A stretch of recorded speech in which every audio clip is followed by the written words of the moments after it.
Dhanalakshmi cooking ಚಾನಲ್ಗೆ ಸ್ವಾಗತ.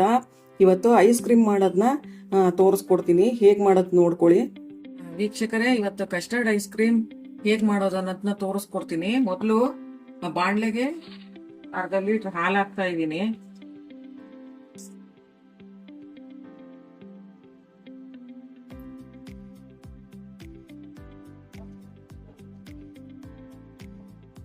ನಾನು ನೀರು ಹಾಕಿಲ್ಲ.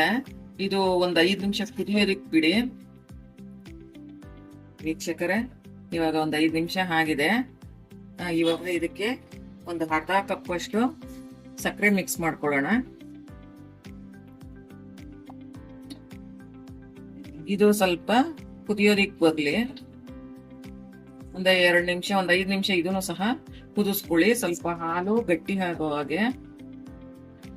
ವೀಕ್ಷಕರೇ, ಅದು 5 ನಿಮಿಷ ಕುದಿಯೋವರೆಗೂ ಇಲ್ಲಿ ಒಂದು ಲೋಟ ಹಾಲಿಗೆ ಕಸ್ಟರ್ಡ್ ಪೌಡರ್ 2 ಟೇಬಲ್ ಸ್ಪೂನ್ ಅಷ್ಟು ಕಸ್ಟರ್ಡ್ ಪೌಡರ್ ಹಾಕೊಂಡು ರೆಡಿ ಮಾಡ್ಕೊಳ್ಳೋಣ.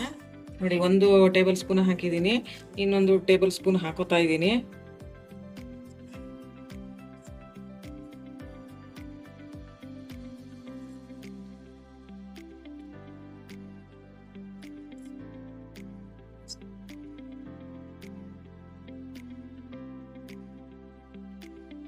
ವೀಕ್ಷಕರೇ, ಇವಾಗ ಕುದೀತಾ ಇದೆ. ಇವಾಗ ಇದಕ್ಕೆ ಕಸ್ಟರ್ಡ್ ಪೌಡರ್ ಬೆರೆಸ್ಕೊಂಡಿರೋಂತ ಹಾಲು ಹಾಕ್ತಾ ಇದ್ದೀನಿ.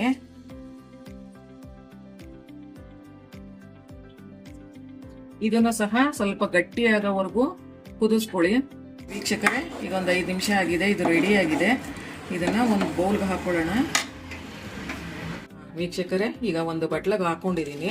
ಇದನ್ನ ಒಂದು ಕವರ್ ಇಲ್ಲಾದ್ರೂ ಮುಚ್ಬೋದು, ಇಲ್ಲ ಒಂದು ಸಿಲ್ವರ್ ಪೇಪರ್ ಅದರಲ್ಲಾದ್ರೂ ಮುಚ್ಕೊಳ್ಳಿ. ಈಗ ಇದನ್ನ ಫ್ರಿಜ್ ಅಲ್ಲಿ ಒಂದು 30 ನಿಮಿಷ ಫ್ರಿಜ್ ಅಲ್ಲಿ ಇಡಿ.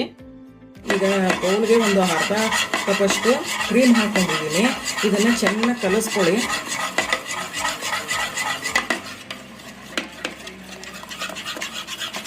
ವೀಕ್ಷಕರೇ, ಈಗ ಅರ್ಧ ಗಂಟೆ ಆಗಿದೆ.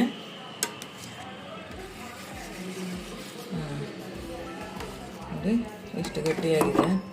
ಈಗ ಇದನ್ನ ಕ್ರೀಮ್ ಜೊತೆ ಮಿಕ್ಸ್ ಮಾಡ್ಕೊಳ್ಳೋಣ.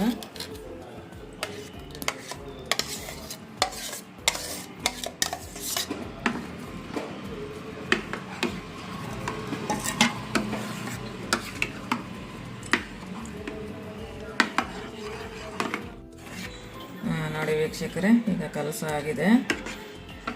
ಈಗ ಇದಕ್ಕೆ ಡ್ರೈ ಫ್ರೂಟ್ಸ್ ಹಾಕ್ತಾ ಇದ್ದೀನಿ. ಡ್ರೈ ಫ್ರೂಟ್ಸ್ ಅಂದರೆ ಬಾದಾಮಿ ಮತ್ತು ಗೋಡಂಬಿ ಪುಡಿ ಮಾಡ್ಕೊಂಡಿರೋದು ಹಾಕ್ತಾ ಇದ್ದೀನಿ.